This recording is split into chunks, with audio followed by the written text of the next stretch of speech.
नमस्कार, मैं हूं कुमार नेहरू और आप देख रहे हैं जम्मू टुडे।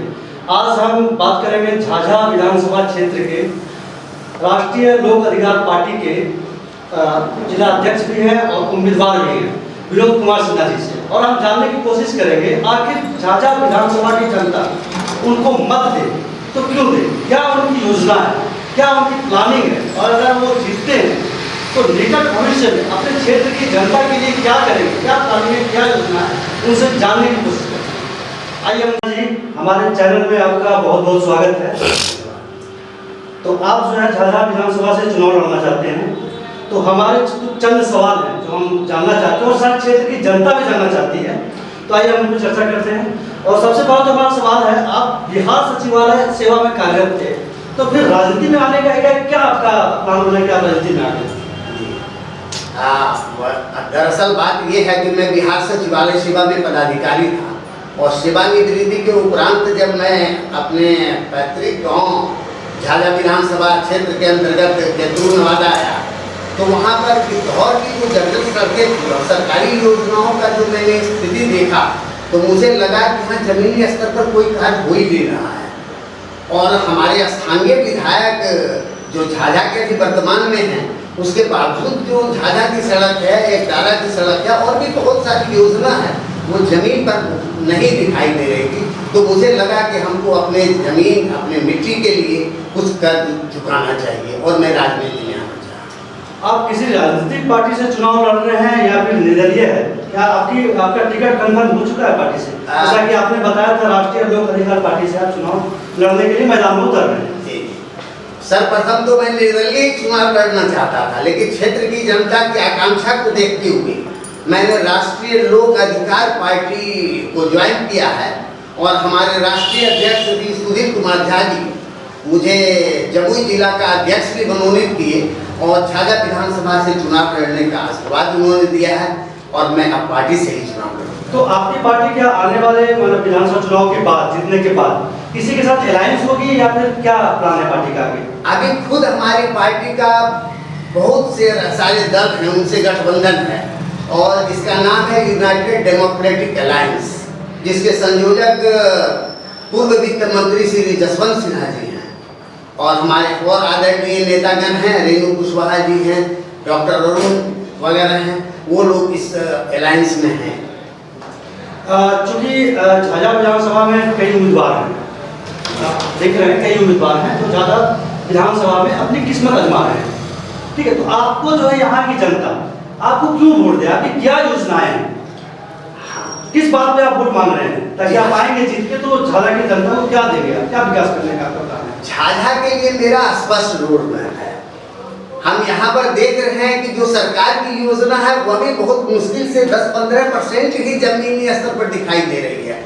तो जब सरकारी योजना को भी लागू कराने में हमारे प्रतिनिधि सक्षम नहीं हैं, तो मुझे आना पड़ा और झाझा के लिए मेरा स्पष्ट रोड मैप है कि हमारे यहाँ कम सिंचित जगह है, यहाँ पर सिंचाई का कम साधन है। मैंने नागी जलाशय योजना का भी मुआयना किया, देखे कि यहाँ पर सिंचाई का बहुत कम संसाधन है और इसके लिए कोई अभी तत्काल कुछ किया नहीं जा सकता है। तो मैं झाझा में कम सिंचाई वाले उत्पाद को लगाने के लिए प्रेरणा देने वाला हूँ, जैसे काली तुलसी, शतावर, लेमन ग्रास, पपीता, टमाटर इत्यादि की खेती के लिए किसानों को प्रोत्साहित कर रहा हूँ। इसके अलावा नौजवानों को रोजगार कैसे मिले और उनका पलायन कैसे रुके, उसके लिए मैंने स्पष्ट किया है कि फल सब्जी संरक्षण का उद्योग का मैं यहाँ जाल लगवाऊंगा, जिसमें कि हमारे पढ़े लिखे सक्षम नौजवान जो होंगे उनको मैं सरकार से ऋण दिलाकर यहाँ लघु उद्योग, कुटीर उद्योग का स्थापना करवाऊंगा और उसके माध्यम से हमारे नौजवानों को यहाँ रोजगार मिलेगा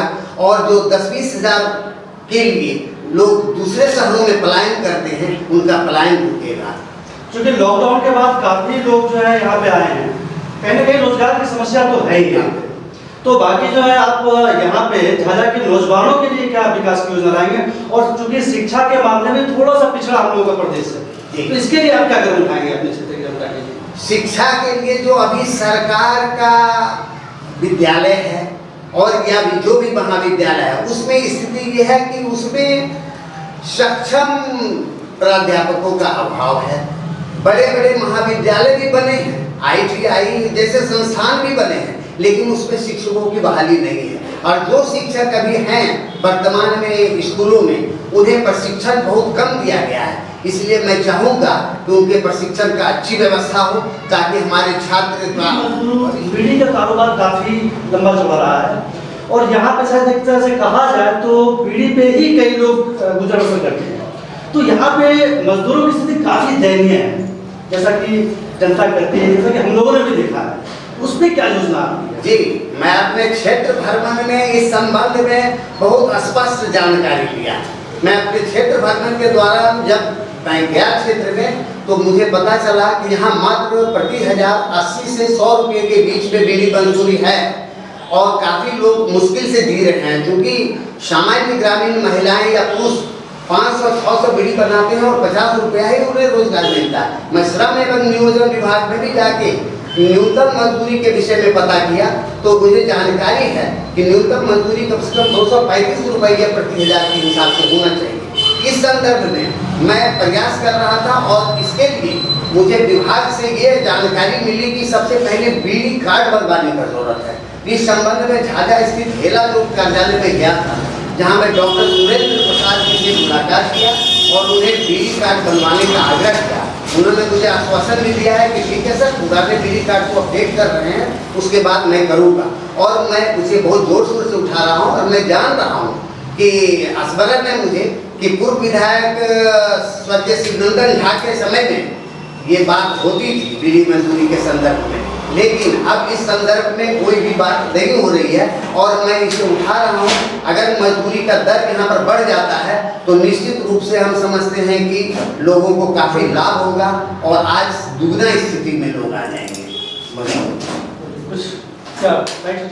चूँकि झाझा विधानसभा में कई वरिष्ठ नेता, कई पुराने मंत्री तक चुनाव लड़ने के लिए आगाज कर रहे हैं, तो आप वहाँ पे अपने आप को किस स्थान पर पाते हैं, और आपकी क्या योजना है, क्या उनसे बेहतर आप करने का प्रयास करेंगे ताकि जनता आपको माने? जी हाँ, इस संदर्भ में जब क्षेत्रीय दौरा पर गया, तो वहाँ पर मैं जनमानस को टटोलने का प्रयास किया। उन लोगों को बहुत एक उबन सी महसूस हो रही है, जो आज के संदर्भ में जब मुझे मैं बताया कि ये सब योजनाएं हैं जो आपके पास नहीं पहुंच पाई, तो वो लोग बड़े चौकन्ने हो गए, और उन्हें बहुत अफसोस हुआ कि मेरे जो प्रतिनिधि लोग हैं उन्होंने हमें कभी जानकारी भी नहीं दिया है, और विकास की जो गति होनी चाहिए जो आप बोल रहे हैं उसके अनुरूप तो कुछ भी नहीं हुआ है। तो मैंने भी देखा था, जब मैं गया था उधर चाय महापुर के आगे, तो मैं देखा कि वहाँ की सड़क इतनी जर्जर है। लोग हमसे मिलके बोलने लगे बरासी रोड के लिए कि सर आप आंदोलन करें, और हमने देखा कि सही में इतना जर्जर स्थिति है, कोई विकास का रोड मैप नहीं यहाँ हुआ है।